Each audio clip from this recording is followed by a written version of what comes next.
The winter of 1888 was a beast, even by Alaskan standards. In the small, makeshift mining town of Bonanza Creek, the air itself seemed to crackle with an unforgiving cold. Snow fell thick and relentless, burying the hopes of late-season prospectors and trapping those who had nowhere else to go. Ilara stood before the dusty counter of the general store, her tattered woolen shawl pulled tight around her shoulders. Its once vibrant colors were now a dull, muddy brown, threadbare in a dozen places. The store's owner, a gruff man named Silas, barely looked up from his ledger. The scent of wood smoke and dried fish was a thin comfort against the chill that had seeped into her bones. "Silas," she began, her voice a whisper, hoarse from a persistent cough.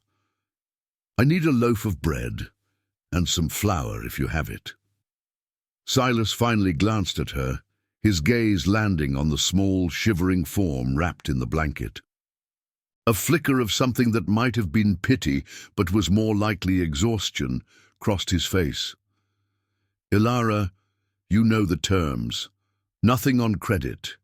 Cash, gold dust, or trade." Her hands, chapped and red, fumbled with the edges of her shawl.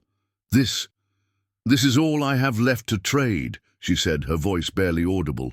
"It's a good blanket, hand-woven. It'll keep you warm." Silas's eyes narrowed, a humorless laugh escaping his lips. "A blanket, Ilara? People are trading their boots for a few potatoes. The trails are closed. No new supplies are coming in. I have more blankets than I know what to do with." Desperation, cold and sharp, cut through her. "Please, Silas, my son, little Finn. He hasn't eaten in 2 days. Just a small piece of bread. I'll do anything. I'll work it off when the thaw comes." Silas simply shook his head and turned back to his work. The conversation was over. Ilara's heart sank into the freezing pit of her stomach.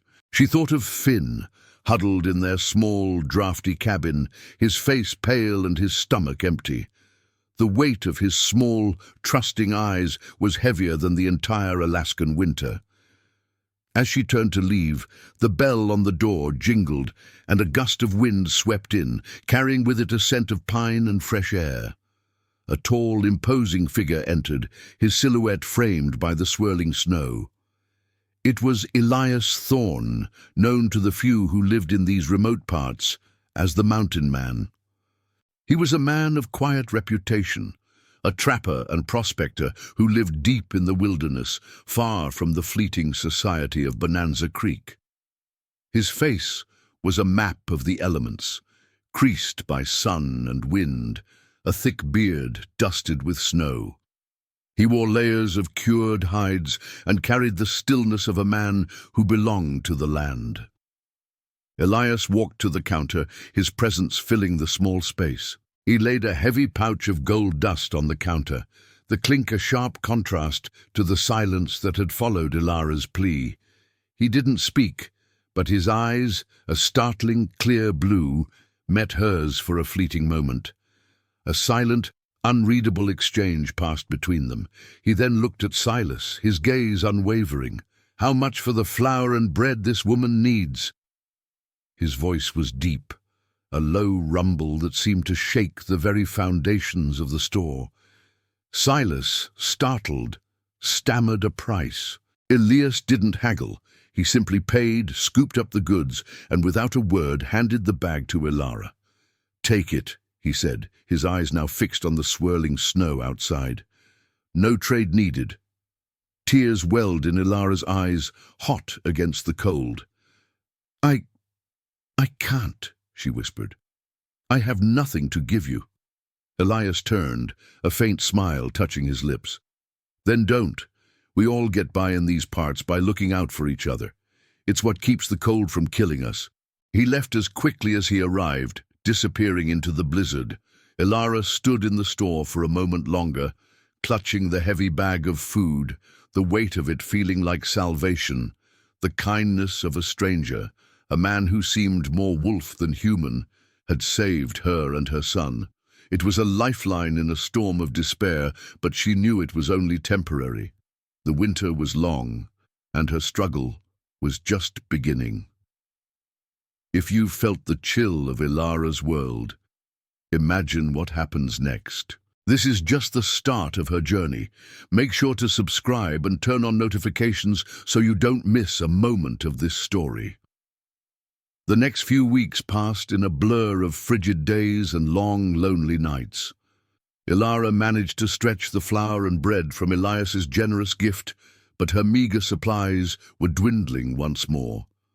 The days were short, the sun a pale ghost in the sky. Ilara would sit by the fire, her mind a whirlwind of worry and dread, watching Finn play with a hand-carved wooden fox, a toy she had made for him. One afternoon, a sharp rap on the cabin door broke her reverie. She hesitated, her hand on the latch. Few people ventured this far out, especially in such weather. When she opened it, she was met with a gust of wind and the steady, calm presence of Elias Thorne. He stood there, snow clinging to his beard and hat, a large sack slung over his shoulder. "Heard you were running low on wood," he said, his eyes scanning the small, smoky interior of the cabin. He didn't wait for an invitation, simply stepping inside and dropping the sack by her hearth. It was filled with carefully chopped, dry birch, the best kind for a long, burning fire. Ilara was speechless. I don't understand. Why are you doing this?" Elias shrugged, taking a moment to stomp the snow from his boots. "The cold doesn't care if you're a stranger or a friend. It's an honest enemy, and a fire is a fire, no matter who's tending it." He stayed for a while, silent and unobtrusive, mending a loose shutter and checking the seal on the cabin's small window. He spoke a few words to Finn, his gruff voice softening as he admired the little wooden fox. Ilara watched him, a strange mixture of gratitude and suspicion swirling inside her. He was a man of few words, but every action was deliberate and meaningful. She learned that he had come to Alaska years ago, a man escaping a past he refused to speak of, a past that had left a deep, enduring sadness in his eyes. A tentative friendship began to form. Elias brought her meat from his traps, caribou and rabbit, and showed her how to properly cure the hides. He didn't ask for payment, accepting only a simple cup of tea and a moment of shared silence by the hearth. One evening, as the fire crackled, Ilara finally mustered the courage to ask the question that had been burning inside her. "The townspeople, they call you the Mountain Man, but you've been more of a savior than a recluse to us. Why?" Elias looked into the flames, the firelight dancing in his blue eyes. He took a long time to answer. "When I first came here, I was broken. Thought I'd let the cold take me. I was wrong. The cold, it's just a test. The real enemy is the emptiness inside. But a person, a family, that's a different kind of warmth, a warmth worth fighting for." His words, simple yet profound, resonated with her own despair. She saw in him a man who had known a deep, consuming loneliness and had found his own way to survive it. Ilara confessed her own fears, the loss of her husband, the daunting challenge of raising Finn alone, and the constant fear of not being strong enough. Elias listened without judgment, a silent pillar of strength. The emotional weight of their shared struggles created a bond stronger than any spoken promise. They were two broken people in a harsh, unforgiving land, finding a quiet, profound comfort in each other's company. The townspeople whispered stories about them, tales of the lonely widow and the reclusive mountain man. But inside the small cabin, their alliance was a beacon of hope against the endless darkness of the Alaskan winter. As the days began to lengthen and the first signs of thaw appeared, the world outside their cabin transformed. The crunch of melting snow gave way to the soft, squishy sound of mud. Elias, who had been a constant, quiet presence through the worst of the winter, was now preparing to return to his solitary life in the mountains. The thought of him leaving filled Ilara with a profound sense of loss, a fear of returning to the loneliness that had defined her life before he arrived. One evening, as the last rays of sun cast a golden glow over the thawing landscape, he was getting ready to leave. He stood by the door, his pack on his back, a familiar stillness about him. Finn was clinging to his leg, a small, sorrowful look on his face. "Don't go, Elias," the boy pleaded, his voice cracking. "Don't leave us." Elias knelt, his large hand resting on the boy's head. He looked at Ilara, his blue eyes filled with an emotion she hadn't seen before, a vulnerability that was startling. "I have to go," he said, his voice low. "The mountains are my home." Ilara's heart ached.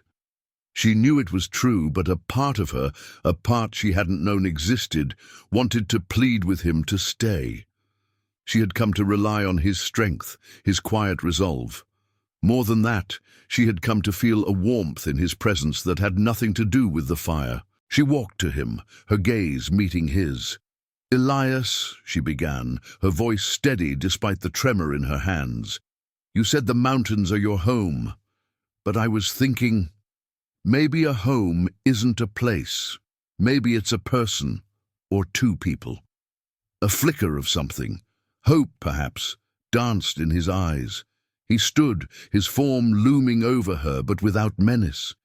He reached out and gently brushed a stray lock of hair from her face. "I tried to build a home once," he said, his voice a low rumble. "I failed. I came here to be alone. And you were alone," she said softly. "But you didn't have to be." Finn, sensing the shift in the air, let go of Elias's leg and ran to Ilara, wrapping his arms around her waist. "He's our friend, Mama," he said, his small voice echoing her own thoughts. Elias's gaze moved from her to Finn and back again. The stoic mask he had worn for so long finally cracked. He saw not just a widow and her son, but a chance at redemption, a chance to build something real and lasting out of the wreckage of his past. "A blanket for bread," he murmured, a ghost of a smile on his lips. "I saw a woman so desperate she was willing to trade her last warmth for a sliver of hope. I couldn't let that happen, not when there was so much more to give." He placed his hand over hers, his skin rough and calloused from years of work. "I'll be your home, Ilara. Not the cabin, not a patch of land. I'll be your home if you'll have me." Tears streamed down Ilara's face, not of sorrow but of relief. She nodded, unable to speak, her heart swelling with an emotion she had long believed was lost to her. It wasn't a dramatic, sweeping romance.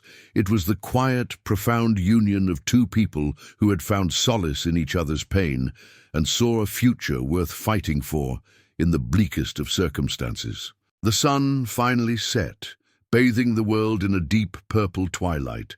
They stood there, two souls bound by the harsh, beautiful landscape of Alaska, with a small boy who had brought them together. The bitter cold of winter had brought them to their knees, but in the end, it was the shared warmth of a quiet alliance that had saved them both. They had not only survived the winter, but they had found the promise of a future, a true home built not on land, but on the unshakable foundation of trust, empathy, and love. And with that, our story comes to a close. We hope you were moved by Ilara and Elias's journey. If you enjoyed this video and want to see more stories that touch the heart, please subscribe to our channel and hit the like button. Thank you for watching.